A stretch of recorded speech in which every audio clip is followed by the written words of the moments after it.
Hello friends, मैं पूजा श्रीवास्तव स्वागत करती हूँ आपका आपके अपने YouTube channel let's crack it में। उम्मीद करती हूँ कि आप सभी स्वस्थ होंगे और मस्त होंगे और आपके सीटेट एग्जाम की तैयारी बहुत ही शानदार चल रही होगी। जैसा कि प्रीवियस ईयर पेपर की सीरीज चल रही थी, जिसमें आप लोगों को ईवीएस के 2011 से 2014 तक का पेपर सॉल्व करा दिया गया है।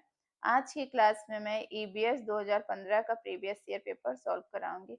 अगर आपको इन सभी क्लास का पीडीएफ चाहिए तो आप हमारे टेलीग्राम ग्रुप से जुड़ सकते हैं, जहाँ पे आपको इन सभी क्लास का पीडीएफ मिल जाएगा। और आप हमारे चैनल पे अगर पहली बार आए हैं तो चैनल को सब्सक्राइब करिएगा, वीडियो को लाइक करिएगा और अपने उन सभी दोस्तों के साथ शेयर करिएगा जो भी टीचिंग एग्जाम की तैयारी कर रहे हैं। तो चलिए हम लोग स्टार्ट करते हैं आज की क्लास। फर्स्ट क्वेश्चन देखते हैं। पर्यावरण अध्ययन की प्रकृति निम्नलिखित का समर्थन नहीं करती। ऑप्शन फर्स्ट, बच्चे कम गलतियां करें। ऑप्शन सेकंड, बच्चों को करके सीखने का अवसर मिले। ऑप्शन थर्ड, बच्चे बहुत से प्रश्न पूछे। ऑप्शन फोर्थ है, बच्चों को खोज करने के लिए पर्याप्त स्थान मिले। तो देखिए, जो पर्यावरण अध्ययन की प्रकृति है वह बच्चों को करके सीखने का अवसर मिले, जिससे बच्चे जो हैं वो बहुत से प्रश्न पूछें, उनको खोज करने के लिए पर्याप्त स्थान मिले, इन सभी का समर्थन करती है। यह समर्थन नहीं करती कि बच्चे कम गलतियां करें। करेक्ट ऑप्शन हमारा क्या हो जाएगा? फर्स्ट। क्वेश्चन नंबर सेकंड देखते हैं। एक शिक्षिका ने कक्षा फोर्थ के शिक्षार्थियों को पढ़ाने के लिए पौधे अंतर वस्तु का चयन किया। उसने सीखने के लिए निम्नलिखित अवसर प्रदान किए। फर्स्ट पॉइंट, समूहों में पत्तियों का संग्रह करना। सेकेंड पॉइंट, पत्तियों के आकार, स्वरूप और अन्य विशेषताओं पर चर्चा करना। थर्ड पॉइंट, अपना वनस्पति संग्रहालय बनाना। इस प्रकार की गतिविधियों हेतु शिक्षिका को किस बात के लिए सबसे अधिक प्रोत्साहन नहीं देना चाहिए? ऑप्शन फर्स्ट, जितनी अधिक पत्तियों के बारे में संभव हो उतना उनके नाम याद करने में बच्चों की पहल। ऑप्शन सेकंड, बच्चों के द्वारा कार्य का विस्तार। ऑप्शन थर्ड, बच्चों की निरंतर गतिविधि में लगे रहना। ऑप्शन फोर्थ, बच्चों की परस्पर क्रिया, अवलोकन और सहयोग। देखिए, इस प्रकार की जो गतिविधियां हैं उसमें शिक्षिका को इस बात का विशेष ध्यान रखना चाहिए कि बच्चे जो हैं वो अधिक से अधिक परस्पर क्रिया, अवलोकन और सहयोग द्वारा सीखने का प्रयास करें, ना कि उन्हें पत्तियों से संबंधित जो तथ्य व नाम है उनको याद करने के लिए पहल करें, क्योंकि इससे क्या होगा, उन्हें अधिगम की प्रक्रिया में कठिनाई का अनुभव होगा। करेक्ट क्या हो जाएगा? Option first. किसके लिए प्रोत्साहन नहीं देना चाहिए पूछा था ना? तो जितनी अधिक पत्तियों के बारे में संभव हो उतना उनके नाम याद करने में बच्चों की पहल। क्वेश्चन नंबर थर्ड देखते हैं। शिक्षार्थियों का आकलन करते समय पर्यावरण अध्ययन की शिक्षिका को निम्नलिखित में से क्या नहीं करना चाहिए? ऑप्शन फर्स्ट, बच्चों के पूर्व आकलन के साथ तुलना करना। ऑप्शन सेकंड, शिक्षार्थियों की सोचने की क्षमताओं को ध्यान में रखकर सूचना दर्ज करना। ऑप्शन थर्ड, बच्चों के कार्यों के केवल कुछ पक्षों पर ध्यान केंद्रित करना।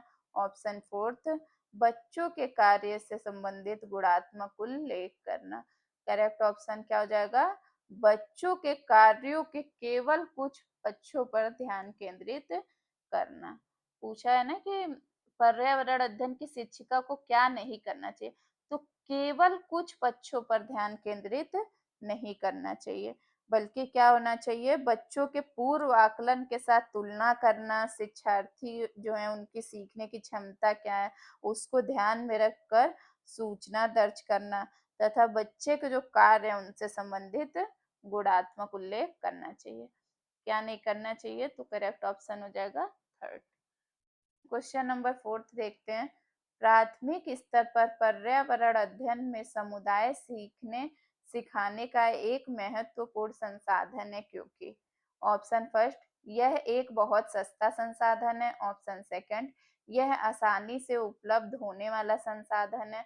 ऑप्शन थर्ड, इसमें समझदार और बुजुर्ग व्यक्ति होते हैं। ऑप्शन फोर्थ, यह वास्तविक स्थितियों में सीखने के अवसर उपलब्ध कराता है। तो जो प्राथमिक स्तर पर पर्यावरण अध्ययन है उसमें समुदाय क्या होता है, सीखने सिखाने का महत्वपूर्ण संसाधन होता है, क्योंकि यह वास्तविक स्थितियां जो होती हैं उसमें सीखने के अवसर उपलब्ध कराता है। करेक्ट ऑप्शन फोर्थ हो जाएगा। क्वेश्चन नंबर फिफ्थ देखते हैं। कोई व्यक्ति 30 अगस्त 2015 को किसी एक्सप्रेस ट्रेन में अहमदाबाद से त्रिवेंद्रम जाने के लिए बैठा। यह ट्रेन 1:30 बजे अहमदाबाद से छूटी और 1 सितंबर 2015 को 7:30 बजे त्रिवेंद्रम पहुंची। यदि अहमदाबाद से त्रिवेंद्रम के बीच की दूरी 2268 किलोमीटर है, तो इन दोनों जो स्टेशन है उनके बीच ट्रेन की औसत चाल क्या थी, ये बताना है। देखिए, अहमदाबाद से ट्रेन कब चली है, 13:30 लिखा है ना, तो ये यानी कि 1:30 बजे हो गया। 1:30 बजे दोपहर में, ये जो दे रखा है इसका मतलब हुआ कि 1:30 बजे दोपहर में अहमदाबाद से ट्रेन निकली है। ठीक है, और पहुंची कब है, 7:30 बजे सुबह, 7:30 बजे पहुंची है। कब निकली थी, 30 अगस्त को। देखिए, 30 अगस्त को ट्रेन निकली है। ठीक है, और पहुंची है 30 अगस्त, और पहुंची कब है, 1 सितंबर को 7:30 बजे। तो देखिए कितना टाइम हो गया। 30 अगस्त से अगर हम लोग 30 अगस्त से 31 अगस्त कितने हो गए, 1:30 बजे तक 24 घंटे हो गए। ठीक है, 24 घंटे वो हो गए 30 अगस्त से 31 अगस्त तक। और फिर 1 सितंबर तक देखना है, तो 1 सितंबर की जो रात है वहां तक देखा जाए तो 12 घंटे हो गए। ठीक है, और बचे कितने, 1:30 बजे से सुबह के 7:30 बजे तक, तो कितने घंटे हो गए, 6 घंटे। तो टोटल कितने घंटे हो गए, यानी कि 42। ठीक है, 42 घंटे हो गए टोटल। तो पूछा क्या है, देखिए हमको चाल दे रखा है। चाल हमको निकालना है, औसत चाल क्या थी, दूरी दे रखी है 2268 किलोमीटर। दूरी क्या है, 2268 किलोमीटर, ये है आपकी दूरी। ठीक है, और पूछा क्या है, चाल। अब ये हमारा समय निकल गया और ये दूरी हो गई। तो दूरी, चाल का फॉर्मूला क्या होता है, दूरी बट्टे समय। तो हम क्या कर देंगे, देखिए चाल का फॉर्मूला होता है दूरी बट्टे समय। ठीक है, तो दूरी कितनी दे रखी है, 2268/42 कर देंगे। तो हम इसको जब काटेंगे तो क्या आ जाएगा हमारा, 15 मीटर पर सेकेंड। ठीक है, यही आपका आंसर हो जाएगा, इसको जब काटेंगे तो आ जाएगा। आपको समझ में आया होगा, सेकेंड करेक्ट हो जाएगा हमारा ऑप्शन। चलिए हम लोग नेक्स्ट देखते हैं, क्वेश्चन नंबर 6। गुरुप्रीत पहली बार रेलगाड़ी से नई दिल्ली से चेन्नई गया। अपनी रेल यात्रा में उसकी गाड़ी के द्वारा निम्नलिखित में से किस नदी को पार करने की संभावना नहीं है। Option first Godavari, option second Krishna, option third Ganga, option fourth है नर्मदा। तो रेलगाड़ी के द्वारा जब नई दिल्ली से चेन्नई जा रहा है तो उस समय उसे क्या क्या, मध्य प्रदेश में नर्मदा, महाराष्ट्र में गोदावरी और आंध्र प्रदेश में कृष्णा नदी पड़ेगी। और गंगा नदी जो है वो क्या है, दिल्ली के उत्तर एवं पूर्व के उत्तराखंड तथा उत्तर प्रदेश, बिहार और बंगाल से होती हुई बंगाल की खाड़ी में गिरती है। तो किस नदी को पार करने की संभावना नहीं है, करेक्ट ऑप्शन हमारा क्या हो जाएगा, गंगा। गंगा नदी को पार करने की संभावना नहीं है। क्वेश्चन नंबर 7 देखते हैं। हमारे देश में निम्नलिखित स्थानों में से कौन सा ठंडा रेगिस्तान है। Option first Jaisalmer, option second Ladakh, option third Meghalaya, option fourth है दार्जिलिंग। तो सबसे ठंडा रेगिस्तान कौन सा है हमारे देश में, लद्दाख। करेक्ट ऑप्शन क्या हो जाएगा, सेकंड लद्दाख। ये कहाँ पे है, जम्मू कश्मीर राज्य में है। कहाँ पे है, जम्मू कश्मीर में। क्वेश्चन नंबर 8 देखते हैं। कक्षा 5 की पर्यावरण अध्ययन की पाठ्य पुस्तक का एक पाठ उसी से ठंडा उसी से गर्म डॉक्टर जाकिर हुसैन द्वारा लिखी गई एक कहानी है। उन्होंने तत्वों के लिए ऐसी कई कहानियां लिखी है। सॉरी, उन्होंने बच्चों के लिए ऐसी कई कहानियां लिखी है। अपनी मृत्यु के समय वे क्या थे? ऑप्शन फर्स्ट, भारत के मुख्य न्यायाधीश। ऑप्शन सेकंड, भारत के उपराष्ट्रपति। ऑप्शन थर्ड है भारत के राष्ट्रपति। ऑप्शन फोर्थ क्या है? भारत के प्रधानमंत्री। तो जो जाकिर हुसैन है, उनके बारे में पूछ रहा है कि जाकिर हुसैन जब मतलब उस समय मरे थे तो उस क्या थे मरने के वक्त। तो जो अपनी मृत्यु के समय वो क्या थे? डॉक्टर जाकिर हुसैन उस समय भारत के राष्ट्रपति थे। उन्होंने बच्चों के लिए कई कहानियां लिखी हैं। यहाँ पे गलत टाइप हो गया है, यहाँ पे बच्चों के लिए होगा। उन्होंने बच्चों के लिए कई कहानियां लिखी हैं। वो अपनी मृत्यु के समय भारत के राष्ट्रपति थे। क्वेश्चन नंबर 9 देखते हैं। खाद्य संरक्षण के लिए निम्नलिखित में से कौन सा जोड़ा ठीक नहीं है? ऑप्शन फर्स्ट, आलू चिप्स। ऑप्शन सेकंड, दूध पनीर। ऑप्शन थर्ड है सेब और जैम। ऑप्शन फोर्थ क्या है? कच्चा आम अचार। करेक्ट ऑप्शन हमारा क्या हो जाएगा? देखिए, आलू से चिप्स बनता है, ठीक है। दूध से पनीर बन जाता है। सेब से क्या होता है? जैम बनता है। लेकिन ये जो कच्चा आम है, कच्चा आम से क्या होता है? अचार। तो ये पूछा है कि खाद्य संरक्षण के लिए कौन सा जोड़ा नहीं सही है? तो जो दूध है पनीर का जोड़ा, ये खाद्य संरक्षण के लिए ठीक नहीं है, क्योंकि दूध से बना जो पनीर होता है, दूध से पनीर बनता है, ये बात तो ठीक है, लेकिन ये पूछा ना खाद्य संरक्षण के लिए क्या ठीक नहीं है? तो ये ज्यादा देर तक हम नहीं रख सकते हैं। आलू से अगर हम चिप्स बनाएंगे वो ज्यादा देर तक रख सकते हैं। सेब का जैम भी रखा जाता है।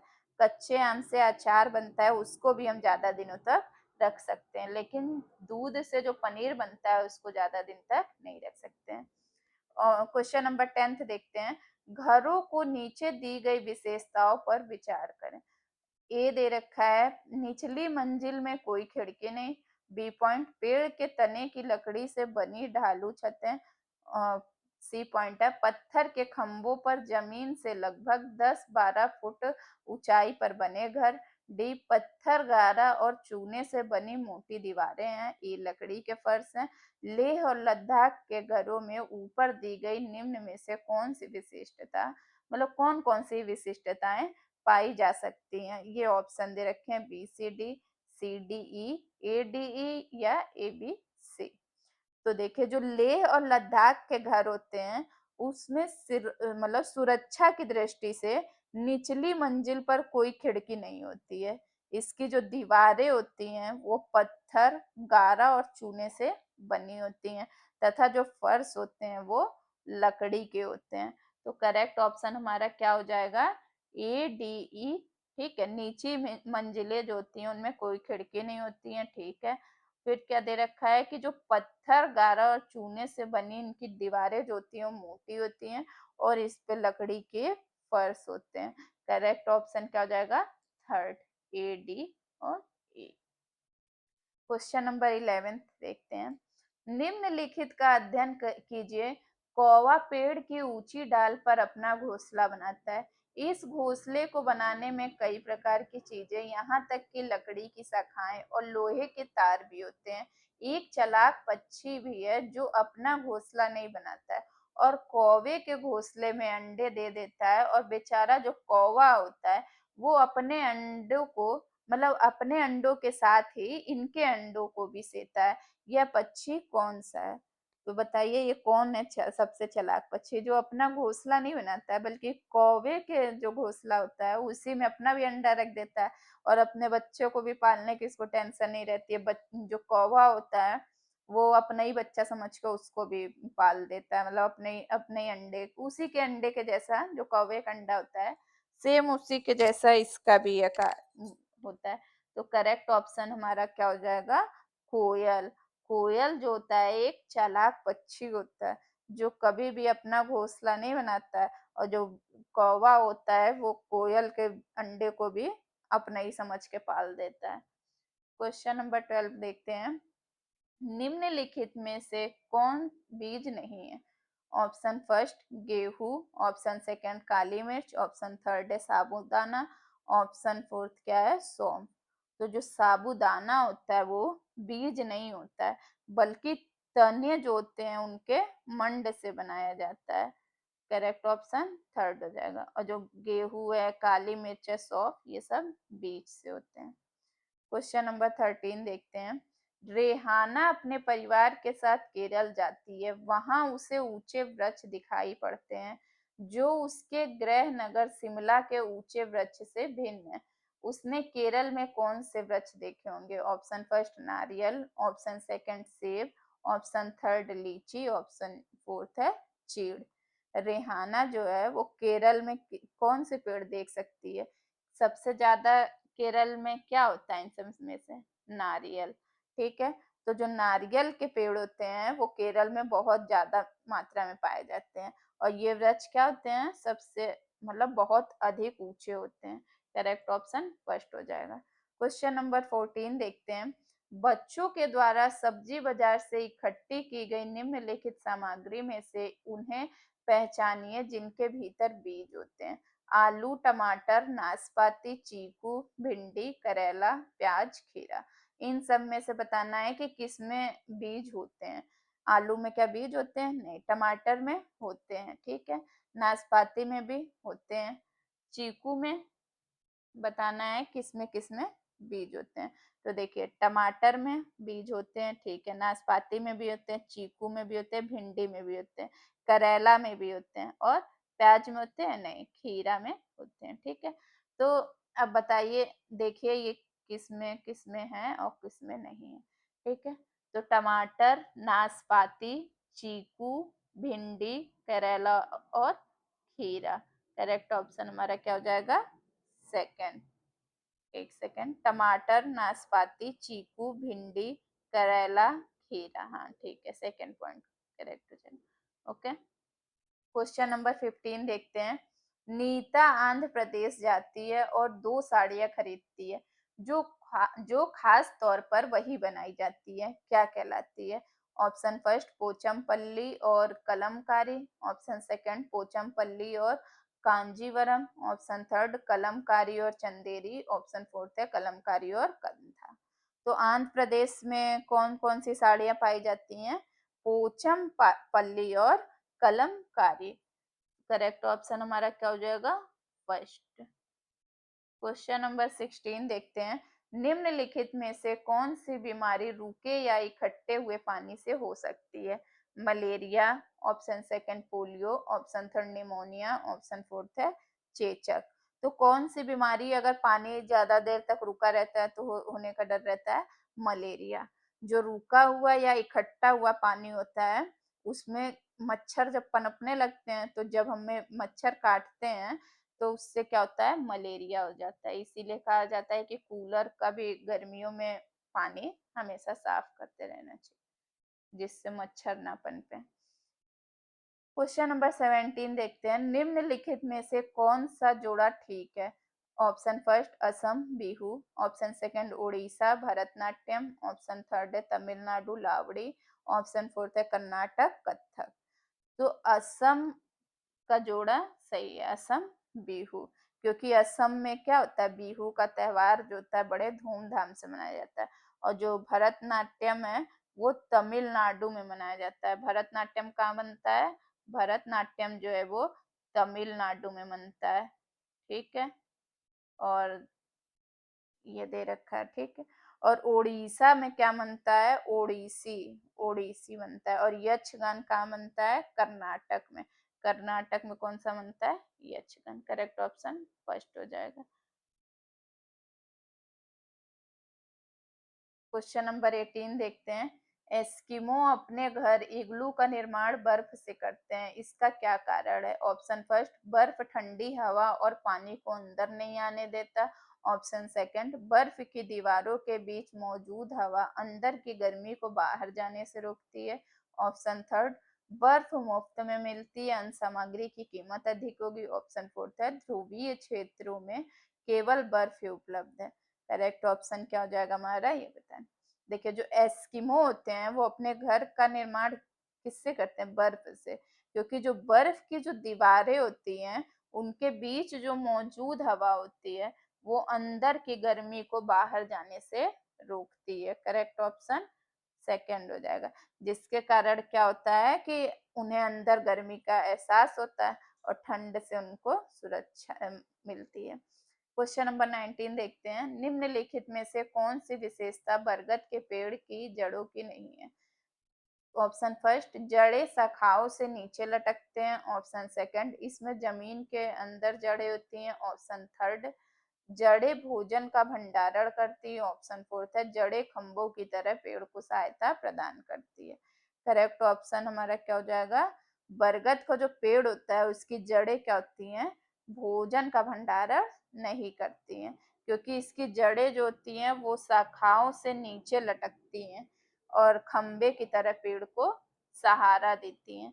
ये थर्ड ऑप्शन हमारा इनकरेक्ट हो जाएगा। पूछा ना बरगद के पेड़ के जड़ों की क्या विशेषता नहीं है, तो ये भोजन का भंडारण करती हैं, ये इनकरेक्ट है। क्वेश्चन नंबर 20 देखते हैं, एक नव नियुक्त पर्यावरण अध्ययन के शिक्षक के रूप में पढ़ाने से पहले आपकी सबसे पहली प्राथमिकता होगी। ऑप्शन फर्स्ट, कक्षा में धीमी गति से सीखने वाले शिक्षार्थियों की पहचान करना। ऑप्शन सेकंड, शिक्षार्थियों के लिए पाठानुसार विस्तृत नोट्स तैयार करना। ऑप्शन थर्ड, शिक्षार्थियों का समाज सांस्कृतिक प्रोफाइल विवरण तैयार करना। ऑप्शन फोर्थ है पहले से पाठ योजना तैयार करना।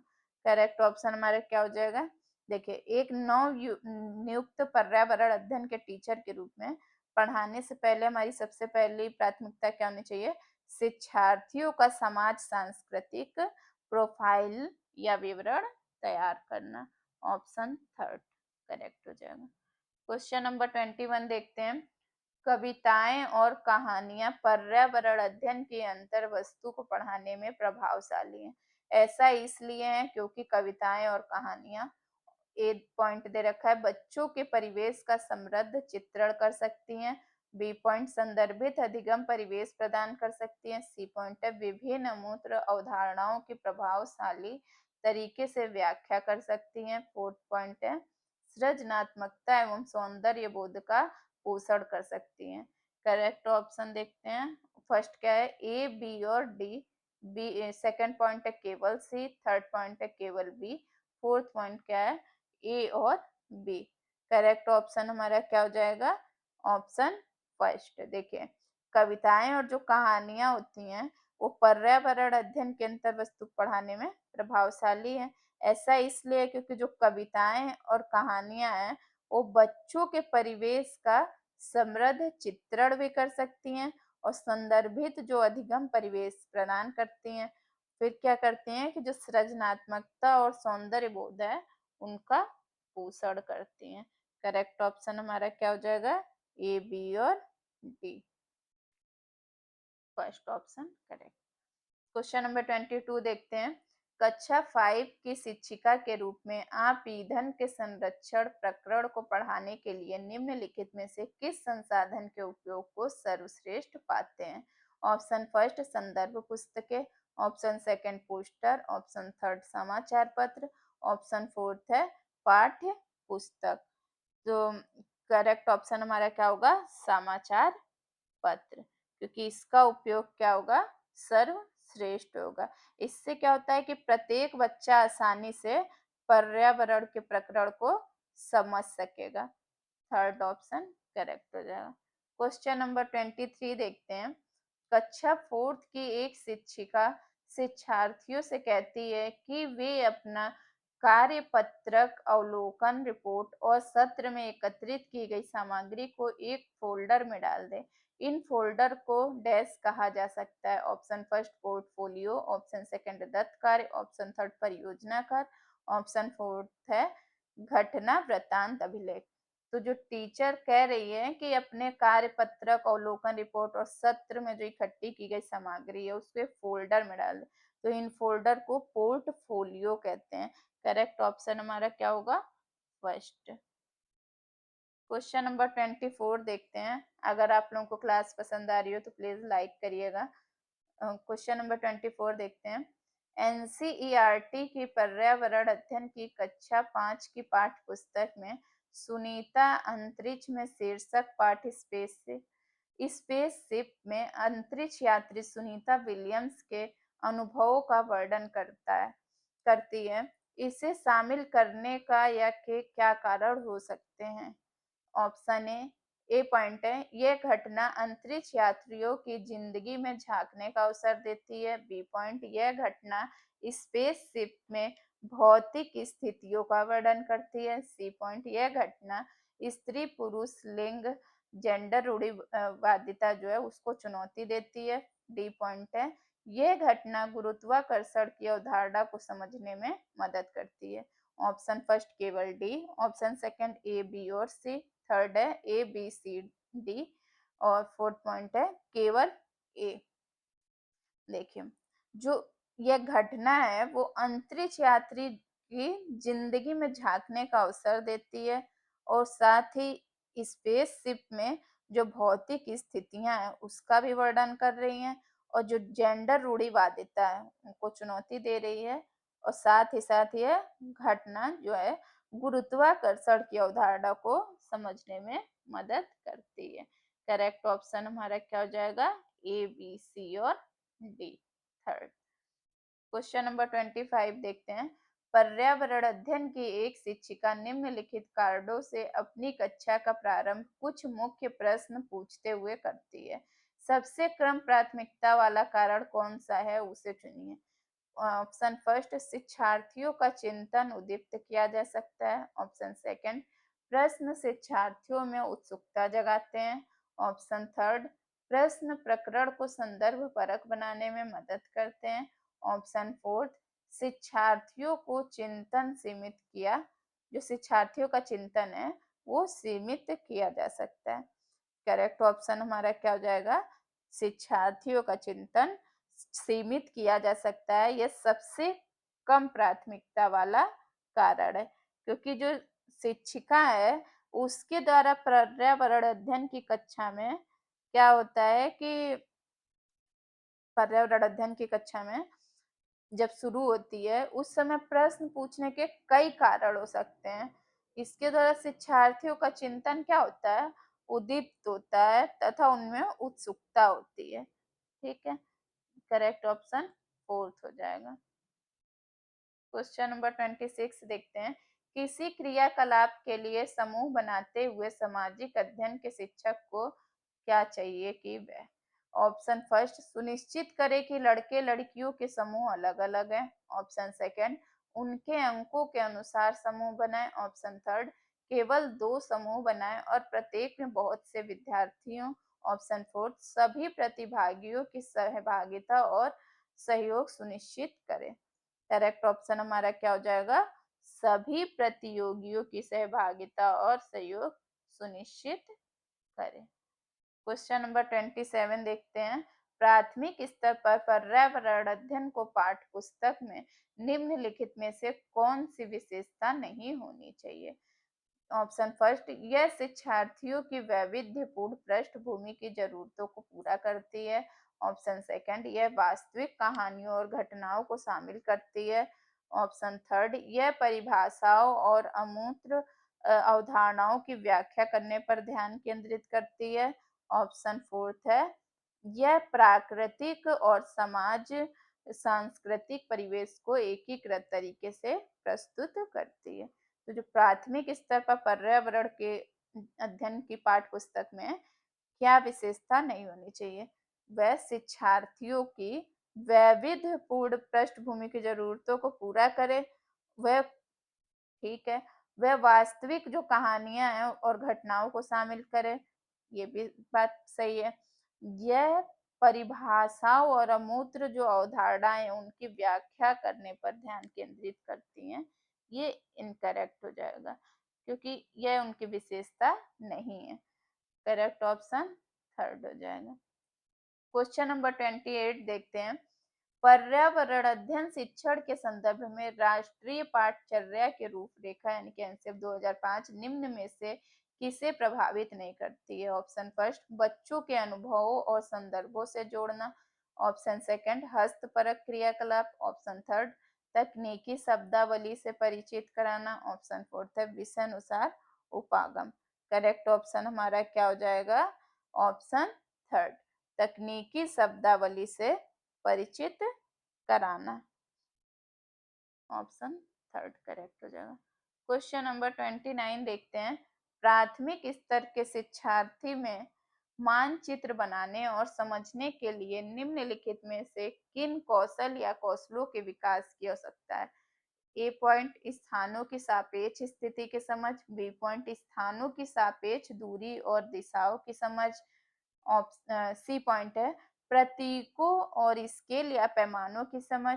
डी पॉइंट है स्केल या पैमाने के अनुसार स्पष्ट ड्राइंग बनाना। ऑप्शन दे रखा है केवल सी, सेकंड ए, बी और सी, थर्ड पॉइंट है केवल डी, फोर्थ पॉइंट क्या है? ए और बी।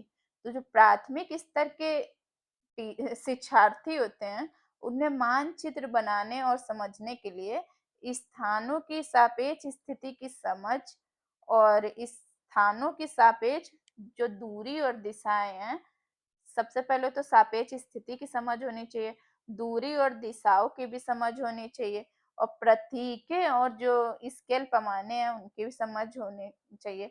इन क्या होता है इससे विकास की आवश्यकता है। इन कौशलों के लिए मानचित्र बनाने के लिए इन कौशलों की आवश्यकता है। करेक्ट ऑप्शन क्या हो जाएगा? ए, बी और सी। केवल स्केल या पैमाने के अनुसार स्पष्ट ड्राइंग बनाना, ये इनकी आवश्यकता नहीं। करेक्ट ऑप्शन सेकंड हो जाएगा। क्वेश्चन नंबर 30 देखते हैं। प्राथमिक कक्षाओं में पर्यावरण अध्ययन पढ़ाने के लिए निम्नलिखित में से कौन सा उद्देश्य संबंधित नहीं है? ऑप्शन फर्स्ट, विज्ञान के आधारभूत प्रत्ययों और सिद्धांतों को रट कर याद कर लेना। ऑप्शन सेकंड, पर्यावरण को खोजने के अवसर प्रदान करना। ऑप्शन थर्ड, अवलोकन, मापन, भविष्य कथन और वर्गीकरण जैसे कौशलों का विकास करना। ऑप्शन फोर्थ है भौतिक और सामाजिक परिवेश के लिए प्रति संवेदनशीलता विकसित करना। तो करेक्ट ऑप्शन हमारा क्या हो जाएगा? Option first. पूछा है क्या उद्देश्य नहीं है, तो विज्ञान के आधारभूत जो प्रत्यय और सिद्धांत को रट कर याद करना इसका उद्देश्य नहीं होता है, बल्कि क्या होता है इसका उद्देश्य कि पर्यावरण को खोजने के अवसर प्रदान करना, अवलोकन, मापन, जो भविष्य कथन और वर्गीकरण जैसे कौशल हैं उनका विकास करना तथा भौतिक और सामाजिक परिवेश के प्रति संवेदनशीलता विकसित करना प्राथमिक कक्षा में पर्यावरण अध्ययन पढ़ाने का उद्देश्य होता है। करेक्ट ऑप्शन इसका क्या हो जाएगा? क्या उद्देश्य नहीं है? तो ऑप्शन फर्स्ट, विज्ञान के आधारभूत प्रत्यय और सिद्धांतों को रटकर याद कर लेना। तो चलिए आज की क्लास यहीं समाप्त होती है। आपको क्लास पसंद आई होगी तो वीडियो को लाइक करिएगा और शेयर करिएगा और अपने उन सभी दोस्तों के साथ शेयर करिएगा। और अगर आप लोगों को इसका पीडीएफ चाहिए तो आप टेलीग्राम ग्रुप से जाके आप इसका पीडीएफ ले लीजिएगा, अभी मैं इस पे डाल दूंगी और नेक्स्ट क्लास के लिए हमें फॉलो करिएगा। तब तक के लिए धन्यवाद। पढ़ते रहिए, बढ़ते रहिए।